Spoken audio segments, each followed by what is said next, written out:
ঢাকা 14 আসনের সবচাইতে বড় সমস্যা হচ্ছে প্রকাশ্যে এবং গোপনে চাঁদাবাজি। চাঁদাবাজির কারণে আমাদের অর্থনৈতিক ক্যান্সার আক্রান্তের মতো ধুকে ধুকে শেষ হয়ে যাচ্ছে।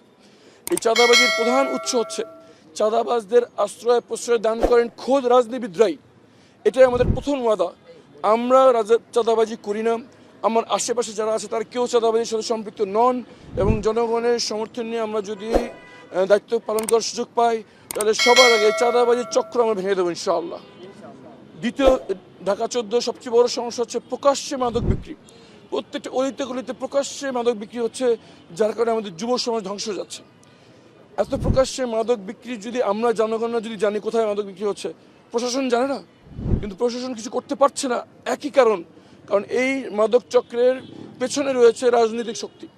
আমাদের ওয়াদা যে জনগণের সমর্থন নিয়ে আমরা যদি দায়িত্ব পালন করার সুযোগ পাই, এই মাদক চক্র যতই শক্তিশালী হোক, এদের পিছনে যত বড়ই গডফাদার থাকুক, ঢাকা 14 থেকে মাদকের বিতরণ সম্পূর্ণ নিষিদ্ধ, এবং এই চক্রকে আমরা ভেঙে দেবো ইনশাআল্লাহ। আমাদের যুব সমাজকে রক্ষা করতেই হবে। ঢাকা 14 অধিকাংশ ভোটার হচ্ছে গিয়ে মধ্যবিত্ত এবং খেটে খাওয়া মানুষ। আলহামদুলিল্লাহ আমরা প্রায় 8 মাস ধরে মাঠে আছি। সবচেয়ে বেশি সাড়া পাচ্ছে নারী ভোটারদের কাছ থেকে।